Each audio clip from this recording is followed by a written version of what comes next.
Hello, everybody. How you doing? It's Damon yet again. This time, like I said, I was going to do it with a list, and this time I decided that the list will simply be about finale. We already have many season finales in terms of many shows. Basically, you have Succession, you have The Penguin, and this year was a lot of finale season, a lot of seasons, lots of shows that basically came to an end. Some deserved, some abrupt. And it got me to thinking what I would consider being the top 10 best TV finales, and what would be the top 10 worst TV finales. To me, a top 10 best finale episode doesn't have to necessarily be an episode that's the best of the bunch. I mean, rarely do we have happen to have shows in which case the best, very best episode is the last one. No, usually it's finish the story properly. And a bad show will be taking all the lore you've created, all basically the story you've established, the character you've developed, and basically take a massive dump all over what you created, and basically seeming like you don't care. That to me consider worth forced finale. There's some shows where the finale was okay, where it's forgettable, but it's like at least it went out well. So I could tell you some series that finished okay or all right, not excellently, just all right. They're not going to be on it. And basically, if you were to ask me what series do I feel like finished all right, well, just all right, nothing special. Uh, Eastbound and Down. Like I love the series, but the ending to me was yeah okay. The ending was okay, especially if it had been season three ending, I would have put in the worst TV finales. But the last one, the fourth season, redeemed himself with Eastbound and Down, and it was okay. It wasn't great, but I would recommend the show. It didn't decrease the quality of the show, so to me, it's just okay. So that to me would be definition of an okay ending. Trying to find out something else. What a show that ended just all right. Uh, uh, I was gonna say Family Matters was a good show that ended an okay ending, but the final episode that aired wasn't exactly the final episode of the series. Same thing for Married with Children. I mean, it lasted what I think 7, 8 years and had an okay ending for to say.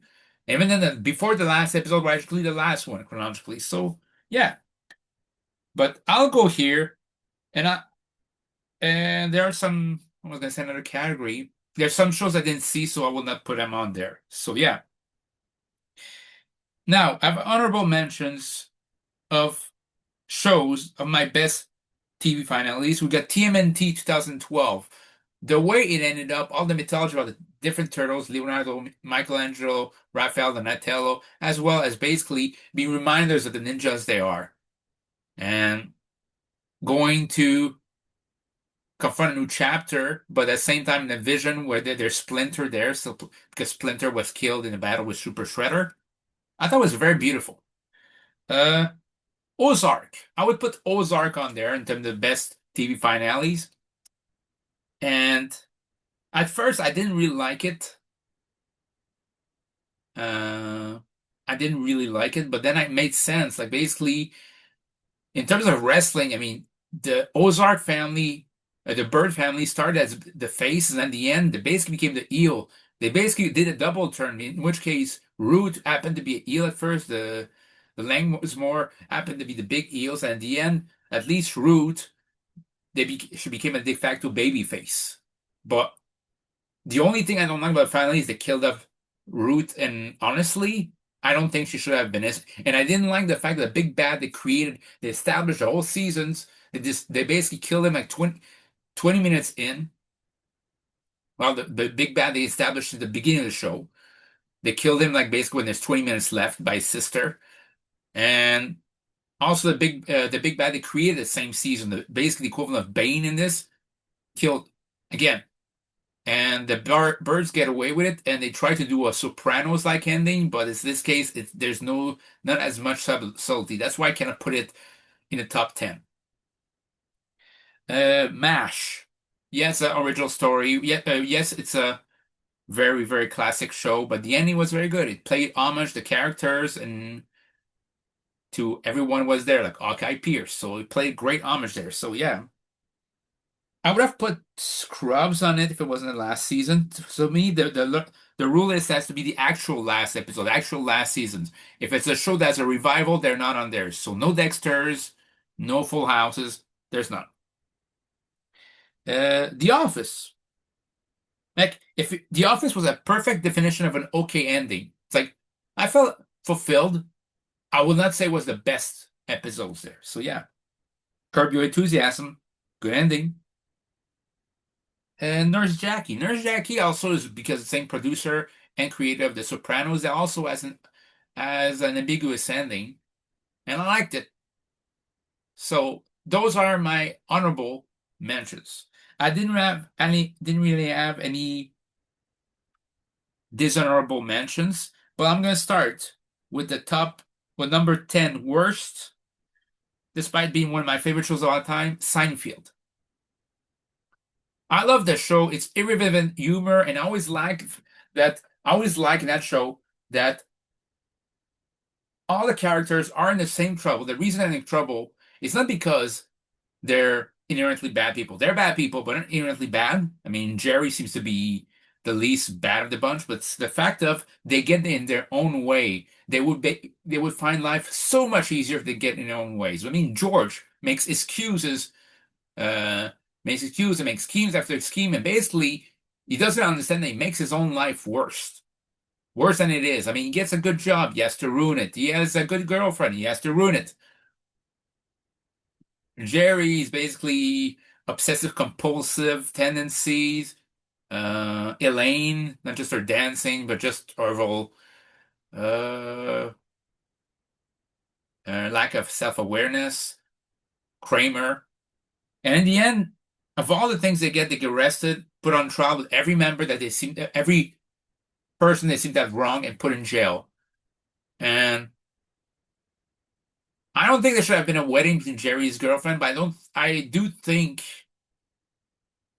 something bad could have happened to them, or basically, I don't know, a good ending could have been basically that they go back to I don't know, they go at the coffee place and they realize they see it's like a, not bizarre Seinfeld gang, but they see basically people who resemble them, except in this case, they wouldn't be, they wouldn't basically be a good version of them. They'd be just basically equivalent of them, and you see Jerry Seinfeld and his gang just making fun of them.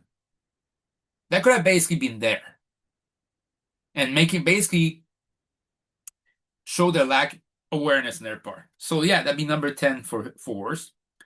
Number 10 for best, it's a tie. It's Superstore and That 70s Show. That 70s Show, the last season wasn't good, but what that good. But I wouldn't blame Josh Myers who played Randy. He did what he had to do. He did what he was paid to do. He was put in an unfortunate bad position. Like you're trying to replace the Eric Foreman, not a side character, but the main character. The show was basically all the kids went into his basement. He was the heart of the soul, and honestly, of the whole bunch of the six people, the six friends of that show, I think the only person I would hang around with was Eric. I mean, he was always made fun by his dad for being a nerd. He was always made fun of by Donna because he wasn't strong enough. But at the same time, he was made fun of by Hyde and all this. And I could say basically, there should have been a moment where he went Ned Flanders on everybody's asses. Because, hey, Donna did whatever she wanted whenever she wanted, but if somebody did the same to her, she'd basically be morally outraged when she basically often she acted like a damn hypocrite. Hyde thought he was so cool, but especially knowing the actor Danny Masterson, I mean, screw him. I mean, the character thought he was so cool, but really he's just a dirtbag. Fez was creepy as hell. Uh, Michael Kelso was dumb and kept basically finding ways to. Every time he took one step forward, he would take two steps backwards. And Jackie was superficial as all hell. Yes, Red Foreman made me laugh out loud, and he basically is my favorite character of the show. But of the six kids, Eric Foreman is by far not just the hard, but the best one. Is the only one I could see myself hang out with. And knowing how Topher Grace is in real life, that makes me more power to Topher Grace. But the end, yes, Eric and Donna reunited. No, I did not like that. Basically, was Eric Foreman was just there for like 10 minutes. I mean, even for this that '90s show, he just came back for basically a cameo, but it felt like he never wanted to revisit that character, and that's kind of sad. But that's his prerogative. But I like the finale because it basically closed the loop.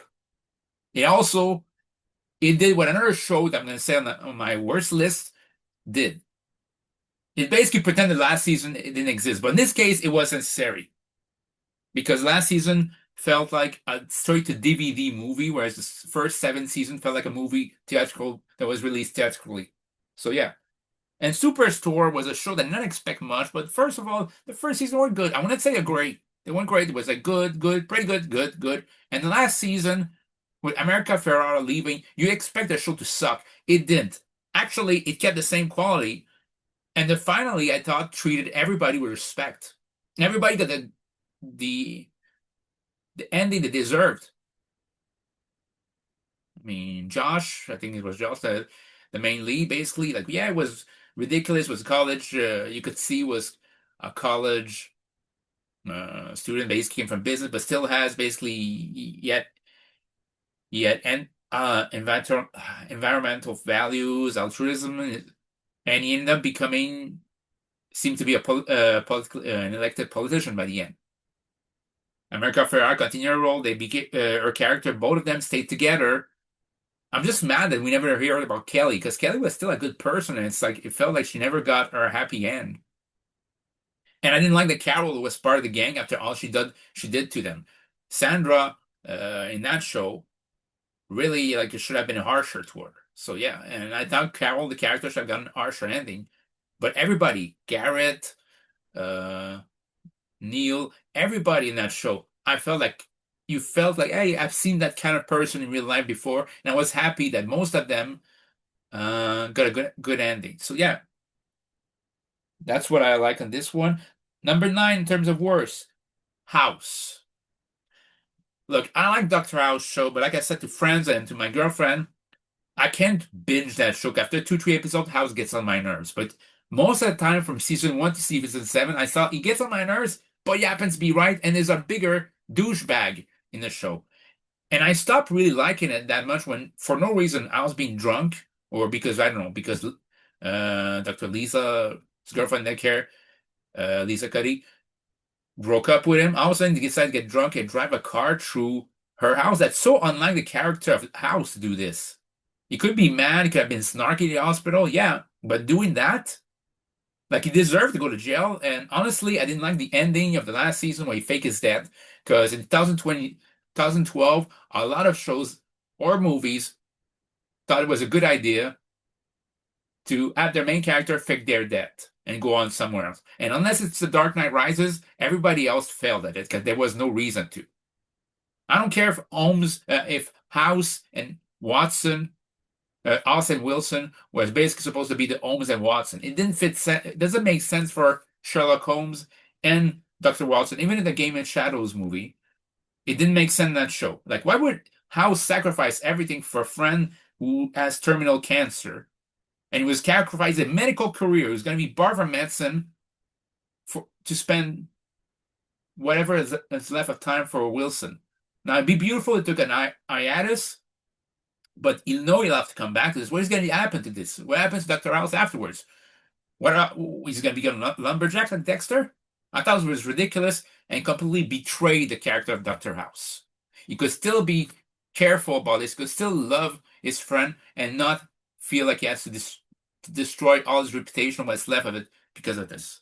So that's number 9 for worst. Number 9 for best, Brooklyn Nine-Nine. I felt like for a show that was basically wacky and basically sometimes nonsensical, it ended the show in a no nonsense for some reason. At least the least amount of no nonsense there is. I mean, Jake Peralta, seen as his dad, was he paid a dad, was financially giving the family, but did nothing else but give money to. he decided, you know what, I'm gonna take a break from work and become a stay-at-home dad. And his girlfriend basically would become, I think, police commissioner. Uh,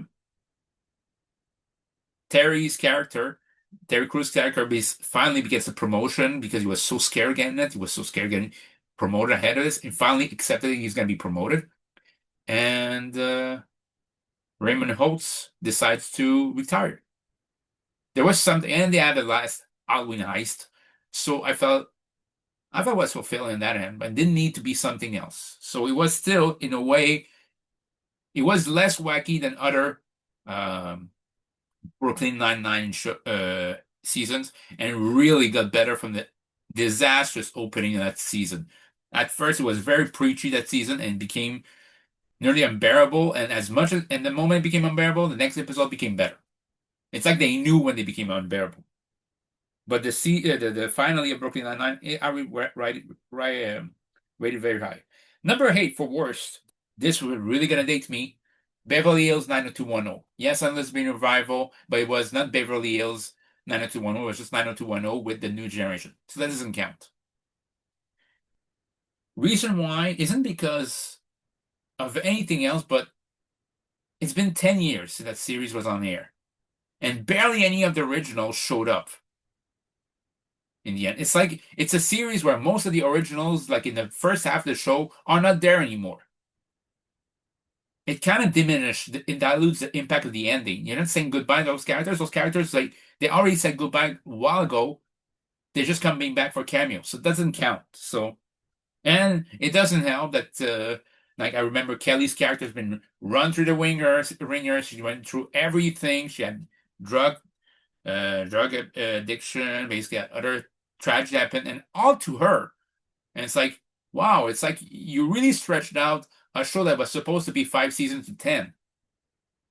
So yeah, that's number 8. Number 8 for worst. Number 8 for best. Fresh Prince of Bel-Air. Again, all the Banks and Will Smith's character basically felt it was time to go to the next chapter of their lives. I mean, Uncle Phil and Viv didn't want to sell their house, but they saw their kids and Will go to the next step of their life. Carlton finally gets to Princeton University and wants to make it on his own. Ashton, I think, also goes to university. Hillary, I don't remember what. I think she's going to find an apartment. And Will was like too proud to admit that he had nowhere else to go at first, and didn't want basically the family to be bogged down with this. And while they had sometimes a contentious relationship with Uncle Phil didn't want to. Don't understand why he didn't want to tell him that he had nowhere else to go, and he helped him find an apartment. And even then, Uncle Phil, as much as sometimes he was very control obsessed, you could see he didn't want to leave his kids, and he didn't want to go empty nest, to go to an empty nest. He wanted to basically have fun with his family, but it's like everybody wanted to go their separate ways. And I laughed that basically they had to have Uncle Phil just for old time's sake throw Jazzy Jeff. And this time it felt like, okay, they threw him out, but it didn't feel like annoyance from Uncle Phil or even for Jeff. It's just like for all time's sake, it's not going to happen again. Might as well just get it out with. So I thought it was very, very fun. And seeing the empty house, seeing Carlton get Will Smith to dance the Carlton dance to It's Unusual from Tom Jones. I'm not going to say it's the most emotional finally, but it's like, man, that's a show that ended before it became stale. Now, you could say there was mistakes in that show, like Lisa. Lisa should have been Will Smith's girlfriend at the end. That's one thing that I really think they botched that show. But I never felt like that show got bad. It was hilarious. It did its time, and it left. And it could have basically left two more seasons. But that's what I feel about Fresh Prince of Bel-Air. Number 8 for best TV finale of all time for me. Number 7 for worst. I'm going to get some hate, but Supernatural. Supernatural had 5 seasons of an actual current show and 10 seasons of doing whatever it is. When it starts singing about Sexy Back, about Justin Timberlake's song, I thought, man, you're trying to be edgelords. And your character seems very, it's like, it feels like, okay, serious story. It felt like somebody left a script on the table, went out to take coffee, somebody else went in the room and changed some lines. It's like it didn't feel coherent for 2/3 of the show, from 6th to 15th season. Whereas 1 and 5 at an arc, they finished it, and honestly, they could have basically ended, but CW wanted some more money. So I'm not blaming the actors. They were very good in their role. They had a lot of chemistry. I'm just blaming the scripts. That's number 7 for worst. Number 7 for best, Alice in Borderland. Now, preferably, I would have ended after season 2 because it was very well done. They went back to real world of the games. And the third season felt more like an epilogue, but the third season did not ruin anything. If anything, it added some excitement. So I have to give it props because I feel like that's a show on Netflix I discovered, and I think people rave about Squid Game. I think it's a much better show overall than Squid Game. There, I said it. Alice in Borderland squashes Squid Game, in my opinion. So yeah, I like the characters. I was basically interested with all the characters and basically their fates, especially with season 2. Season 2 got basically ended like this, and I would have the great series finale. But we had an epilogue. That's how I viewed the last season. So that's number 7. Number 6 for worst, 2.5 Men. Look, I know that show's not great. And I know Charlie Sheen wasn't in a great state of mind that time. But who the hell is Chuck Lorre to end that show by killing off his main star and then saying win a camera? I don't care if a piano came down on his head. It's like people want Charlie come back. Ashton Kutcher was a decent replacement, but what a replacement. He wasn't the real thing. And yeah, it felt like it lost a bit of its luster. Again, it's a show that was, I think somebody compared it to comfort food, like it's or comfortable fast food, not great for you, but hey, it's comfortable sometimes, and it actually fills a void. It's you're not expecting much out of it, but at the same time, it's it's okay. But yeah, you could have had basically Charlie. I mean, why does Charlie was so hell bent on vengeance on Helen and everybody else? It made no sense because last time they did Charlie was absent.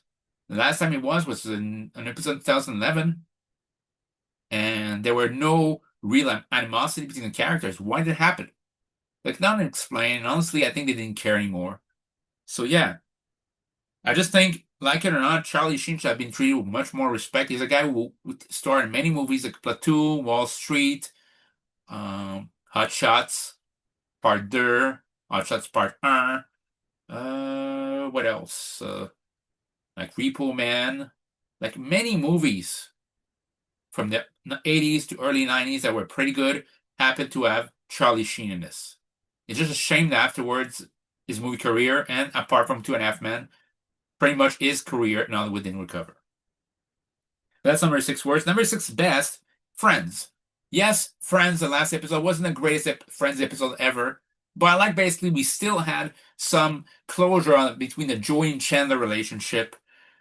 Honestly, the Joey and Chandler moments were my favorite moments of the show. I mean, but you got this. It's like Chandler and Monica had triplets, and I thought it was cool because Chandler was so afraid of coming into the whole series, and now he's embracing it.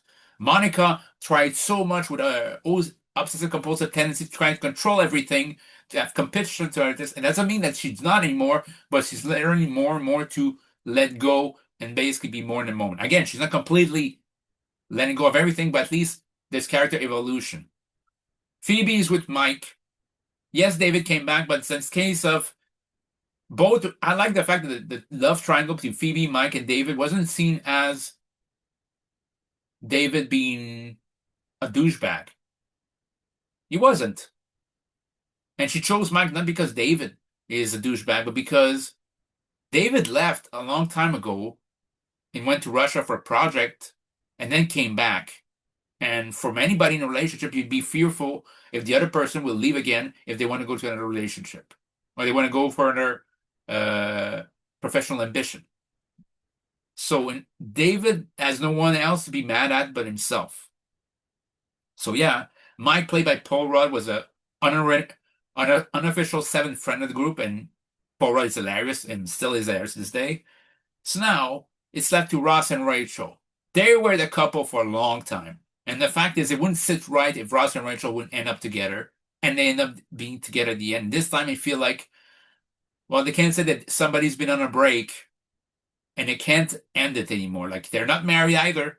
But I feel like this time is going to last for Ross and Rachel. And yeah, it's true that it's a product of its time, and it's like unless you had a reunion show like basically sitcoms in the 80s, which sometimes would have once a year have a reunion show with within characters, a sitcom, not a revival basically, which is just one episode per year. I wouldn't mind that, but as a series, if it was a full-time, full schedule episode, I don't think it's so. I don't think it'd be a good idea. So yeah, I like how it ended. That's Friends. Number five for worst, Umbrella Academy. Boy, was it bad.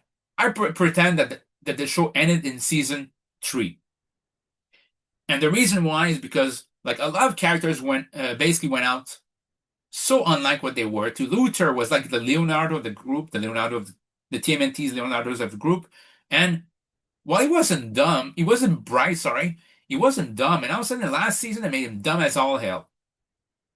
So yeah, first of all, this. I also didn't like that Allison faced no consequence whatsoever for trying to use telekinesis to try to screw up with Luther's minds and try to get him to kiss her. Like that was so twisted and so disgusting. But if it was the other way around, boy, nobody would stop talking about this. Like she faced no consequence whatsoever for that role. So Diego was basically the Raphael of the group and ended up in a relationship with Leila Pitts, who to me was the most annoying character of the show. She never took responsibility for all this, was always lackadaisical. And then in season four, because she became a mother, she became this. All of a sudden, she imposed her values on everybody else and basically wanted Diego to do everything because, hey, she suddenly embraced responsibility now. So yeah, I know a reason why Diego and Lila broke up in the show is because the two actors dated in real life and broke up in real life, but still, I didn't like that Five basically hooked up with Lila and basically became brothers. Basically, she went to another brother instead of her own of the own family. I didn't like that basically even in the end, Lila, sorry, had to basically ask for a divorce to Diego when they basically sacrificed themselves for the betterment of the universe. Like at that time, it felt like one of the last lines she told this character. It's like he's gonna go out happy. She couldn't be basically she couldn't basically be peaceful about it. I thought she was very that was a very jerk move to do. And well, Victor was a very good character, but I felt like always put in the sidelines. Like Elliot Page should have gotten a bigger role in that case, or at least more stuff to do. And I thought it was so six episode, it was rushed, and yeah, and also Robert Sheeran's character. I don't remember his name there, but it's like he used to be funny in the first two seasons, then he became just annoying last season. So yeah. And the Ben twist, it's like it felt just useless. It just felt like haphazardly. And honestly, if you're gonna do this, if you're gonna have a final season of a show like 2, 3 years later, if you're gonna do that lack of effort, I'd rather just stop. So yeah, that's number five for worst. Number five for best, tie between the Penguin and the Queen Gambit. The Penguin basically developed further, basically sharpened up the character of Oswald Cobblepot. They just call him Oswald Cobb. That's okay. I have no problem with that. And you took him from a sympathetic villain to at the end you hate his guts. It's like I could see him being the villain of one of the Matt Reeves Batman's movie because his relationship with him and Victor was one of the most central relationship they could be. And Sofia Coppola, played by Christine Milioti, sorry if I mispronounced her name, her character portrayal, Sofia, stole the show. Her character of Sofia Falcone, sorry, stole the show. And I would have loved to see her character in the movie. So yeah, that was awesome. The other tie was with the Queen's Gambit. Beth Harmon, played by Anya Taylor-Joy, was excellent. It was a fascinating show, and they made like I love playing chess. I don't love watching it, but they made a show about playing chess fascinating from beginning to end. So that'd be number five best. Number four worst TV finale, Squid Game. Look, the first finale of Squid Game is a show that should have stayed one season. The first season was damn good. The only thing that I thought was ridiculous, beside him dyeing his hair red for some reason, I felt like the character Jihan should have gone back in the plane. Like I would have preferred if it was something like got on a plane, he went to visit his family, then 3 months later, he comes back and he sees basically uh he sees the front man. Or at least he sees the person who basically tries to recruit them into the game. If he saw the recruiter like on his way back from the United States to see his family, I would have much appreciated this. I would have a better understanding of the ending. Because at least you could say, at least he visited them. Instead, he's spending all his life not visiting his kids. His character is a deadbeat dad.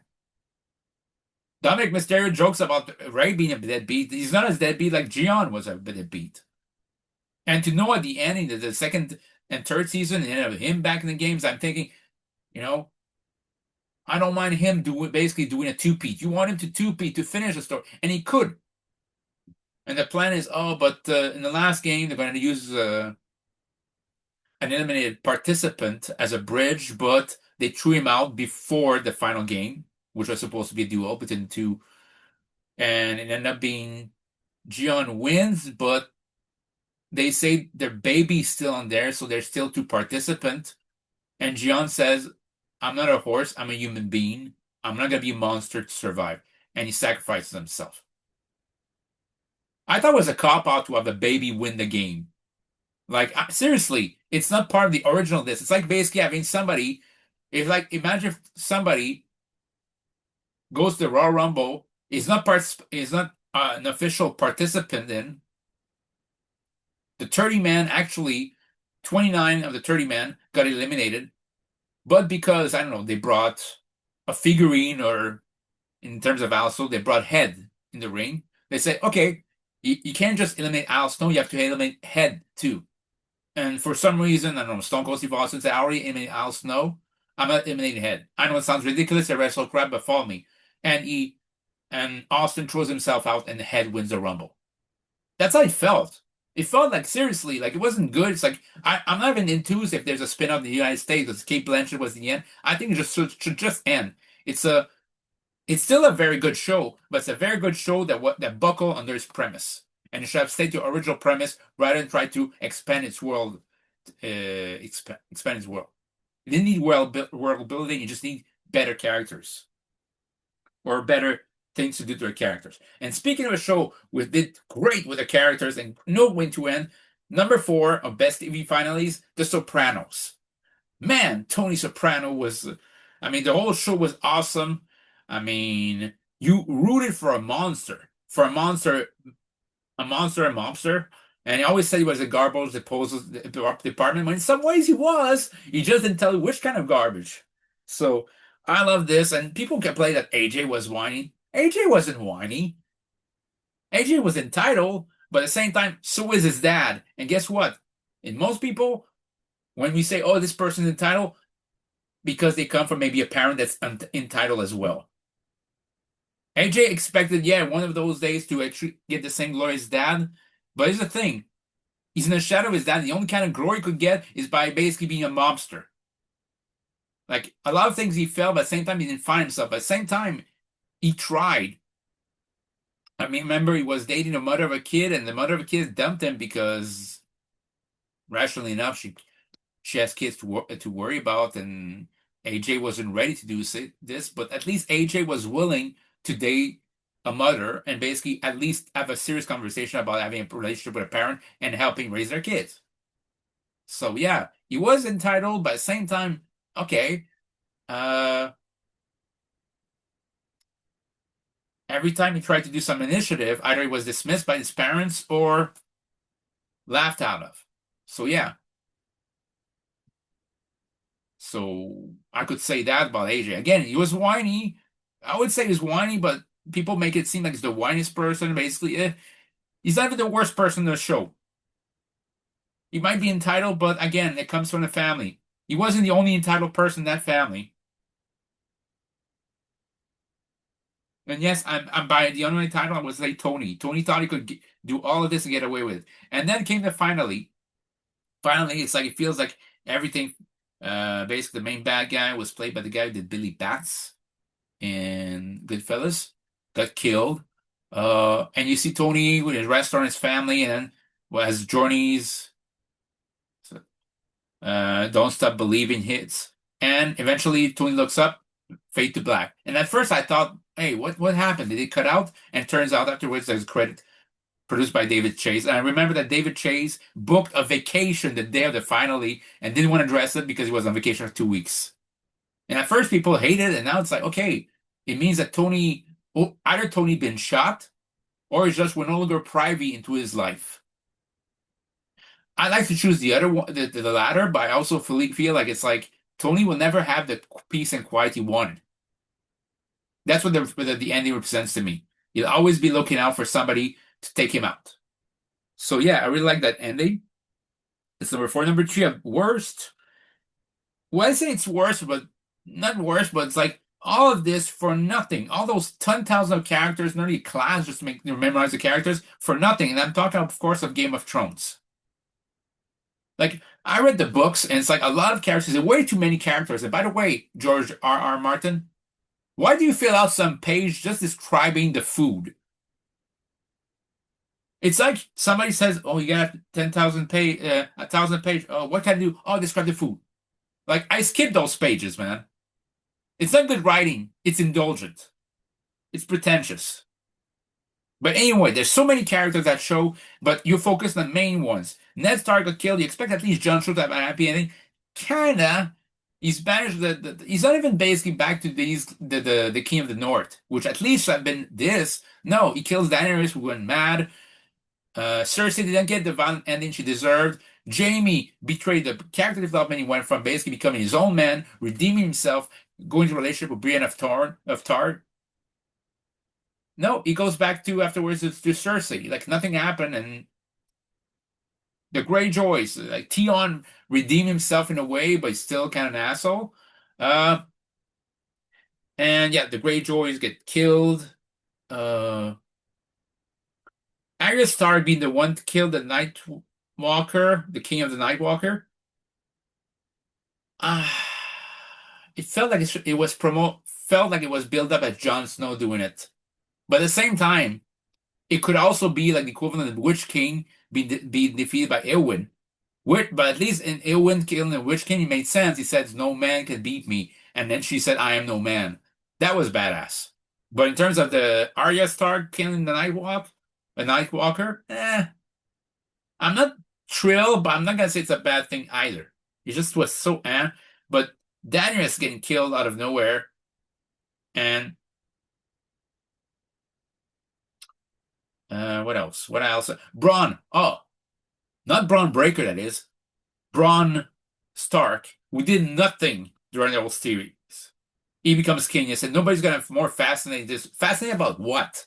Every time Braun was on screen, even before then, I was bored. Tyrion becoming the end of the king, that's the only thing I could agree with the ending. Everything else kind of. It's not more a fact that it's bad. It's not a bad show. It's still not bad. It's not a bad show. But I would say it's a show that it felt like the ending was so haphazardly written. And I know two guys wanted to do the finale. They tried to rush it out to go to Disney, grab that bag of money of the mouse, and do a Star Wars movie until they found out that there was negative reaction to this movie and it ended up being canceled. Which good job, you guys, great job. So yeah, that's for number three, worst TV series ending. Number three is one that we ended recently in terms of best, Cobra Kai. On paper, Cobra Kai should have been everything that we complain about, like a cheap, lazy rehash of a franchise of the 80s and try to make it modern. And they're just trying to cash in on a franchise that they've forgotten. And on paper, that's how it felt until every of the original ones come back, which always a good sign of quality. There's a little advice. When you see a movie revival or movie sequel in which most people don't want to come back, it's not a good sign. If you see the opposite, where everybody wants to come back, maybe they're onto something. So in this case, it was because, yeah, there were two main characters of John Lawrence and Daniel Russo, but you could tell that it actually was a little bit geared more toward Johnny Lawrence because Daniel LaRusso had his happy end with Mr. Lee via Mr. Miyagi's teachings. But you could say the first Karate Kid 1 and 2 basically is that chronologically it's over the span of over 2 months. Basically, he finishes high school and basically the summer he spent in Japan, and then come back. Karate Kid was like several months before afterwards and goes to college, and it's basically the whole trilogy is over a span of maybe 6 months of his life. But you don't get to see that much of him afterwards. And Cobra Kai is basically a span over in the show. It's around the equivalent of, I think it's around the time span of the show is like 4 or 5 years.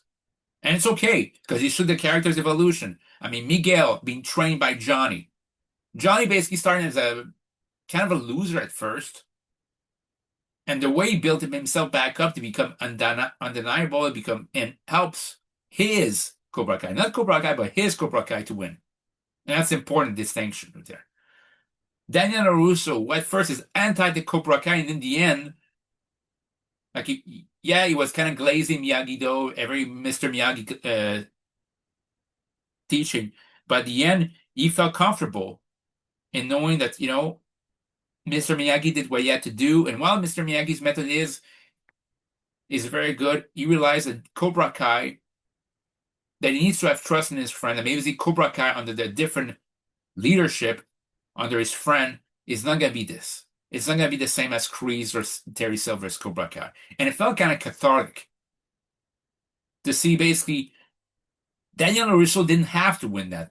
He already had his fights. He didn't need this. He had his good ending. He has his wife Amanda. He has kid Sam, Anthony. Even though Anthony is unbearable, but whatever. He has his great business. He didn't need that. Johnny needed that win. Johnny was rebuilding his life, but you could see he didn't want to just stay by and stay in that same station. He wanted to improve because life sometimes gives you opportunity to redeem yourself, and you better pick them up because there's not too many of those chances. And he did. And he passed with flying colors. And respected the characters. He respected Johnny, who was still basically very, very technologically challenged. He still became that though. Still was awesome. Still was fun. And he knew when to be pulled on the cheese factor. Daniel LaRusso, Ralph Macchio, never age. He's 62, I think. It's like it doesn't look that way. I love Hawk. To me, Hawk was the breakout of the show. Miguel as well was very fun. Dimitri was annoying. He became the writers actually listened, the crowd, and basically made him much less annoying starting from season 3 and forward. I could tell you more about this show, talk about that show, but I said it finally was perfect, and honestly, nearly made me tear up. From the beginning of the show, basically the beginning of the episode, show a flashback of Johnny when he was basically like when he was down, when he was basically having trouble with alcohol addiction, with his alcoholism, sorry. He has trouble with alcohol, and he felt ashamed just to visit his mom at the graveyard. And he said he's not going to come back until he's successful. And at the end, you just imagine, I think there was a scene where basically he visited her again, but this time in a different station in his life. Much better, with Carmen being the surrogate dad of Miguel and the real-life dad with Robbie. He repaired his life. He worked for it. It was beautiful. And at the last task, as the last task he did, last scene you see, he basically taught a new class with some of the more inexperienced Cobra Kai students and new students. But he didn't lose his touch. He didn't lose who he was. He embraced it. He still acted that 80s badass. And honestly, sometimes I miss that kind of behavior, that attitude. Like basically people say, okay, I evolve. But then, I evolve, I changed, I modified my kinks. But deep down in my core, I'm still that same person. I still am some good, the bad mostly erased, but sometimes maybe the abrasive things, yeah, I can still be that person. Things like that. It's like owning who you are, appreciating this, but at the same time giving yourself time and space to actually improve. Not just say, I'm great the way I am, not improve. No, to actually do the work. Everybody, everybody who wrote the final of Cobra Kai should get a raise because this is how you write a finally of a show. But that's number three. Number two of worst, it's an old show, but Saint elsewhere.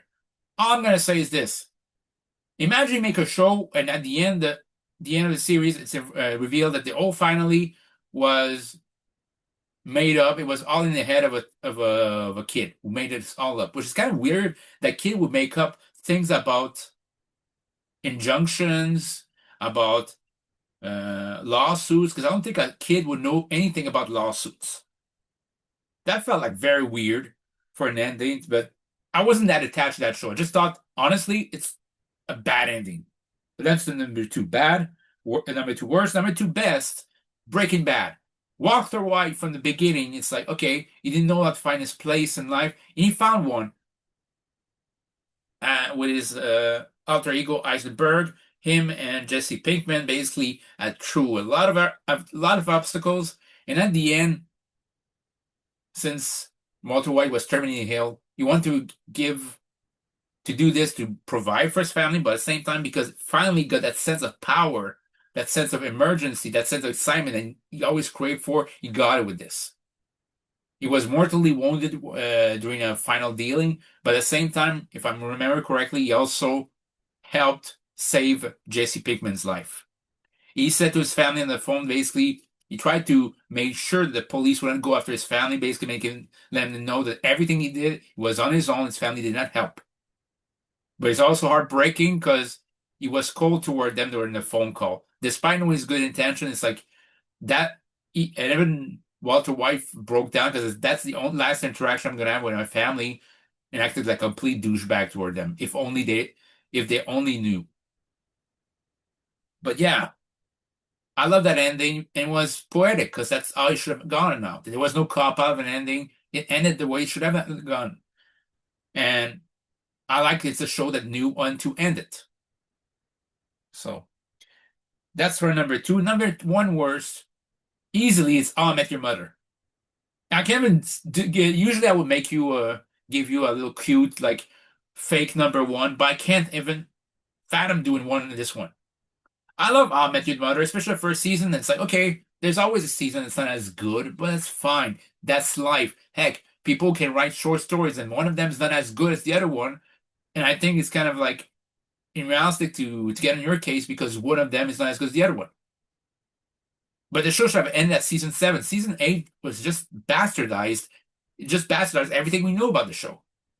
Tracy, the mother, should have been the ending of the show. When he finally met her, it should have been this. Not, hey, she went to the wedding as well of Barney Robin, because it made Ted the supporting character. As much as Ted might not have been the most likable, he was the heart and he was the main character of the show. He wasn't the most likable, of course. The most likable were Marshall and Lily. But still, Barney and Robin. Why did they get married? Barney was so good with Quinn. It made so much sense with Quinn.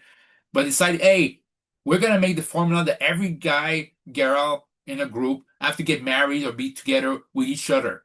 Like, that formula really needed to go. Like, it worked with Friends. It doesn't work with every show. And to do all this, all that waiting, all the seasons for at the end of the show, in the last 20 minutes, you end up saying that Barney and Robin divorced later on. Why? And worst of all, the mother died because of cancer. So Ted went back to trying to marry Robin. You know, if you want to commit to Ted marrying Robin, maybe don't make her the aunt. If you want her to be with a mother, commit to it. It's a show that's committed to nothing. And the little growth that Barney had evaporated the moment he had his divorce. You know, if you wanted Barney to stay single, that would have been a powerful point. They stay single, but got better and learned about his mistake and learned about himself and became a better person. But it didn't really happen. I imagine it was the only thing that changed to become a father, basically a singles father. That's it. Marshall and Lily, of all people, had the most growth in that show. It's ludicrous to do all that for that show. It's like I can't defend it. I'll defend the first season, but I can't defend it no more. I know my sister-in-law really hates it even more than I do, so maybe I should ask her if she's thinking as I'm right or more severe. And that's number two. Number one is The Glory. I love that ending. I love this because everything people will say, okay, I hate when people say that people who be bullied in high school should get over themselves. I really hear it because I don't hear the sympathy. As somebody who has been bullied in high school, some people don't realize what it does to somebody. It doesn't just warp, for now warps maybe your interaction. It wires you differently or makes you basically very, very sensitive to other things in life. Some things that you might see might be innocuous or innocent. For some people, might just be, what the hell are you doing? I love the glory, and the bullying was very intense. That's actually, to me, those scenes were more uncomfortable than any horror movie scene. And every one of the gang, spoiler, got their just dessert. Now, I'm not gonna tell you how, but they did, and was glorious. Pardon the pun. So that's my favorite ending for a favorite TV finale. Sorry. So I'm gonna do again a recap for the best ones. I feel number 10 in ties, Superstore and That 70s Show. Number 9, Brooklyn Nine-Nine. Number 8, Fresh Prince of Bel-Air. Number 7, Alice in Borderland. Number 6, Friends. Number 5, tie between The Penguin and Queen's Gambit. Number 4, Sopranos. Number 3, Cobra Kai. Number 2, Breaking Bad. Number 1, The Glory. In terms of worst finales, I had number 10, Seinfeld. Number 9, House. Number 8, Beverly Hills 90210. Number 7, Supernatural. Number 6, Two and a Half Men. Number 5, Umbrella Academy. Number 4, Squid Game. Number 3, Game of Thrones. Number 2, Saint Elsewhere. And number 1, How I Met Your Mother. So let me know what you think down below in the comments. I hope I didn't waste your time, but if you did, I don't know, just don't listen. I hope you do, but that's not on me. Anyway, let me know what you think down below. Have a nice day. Bye.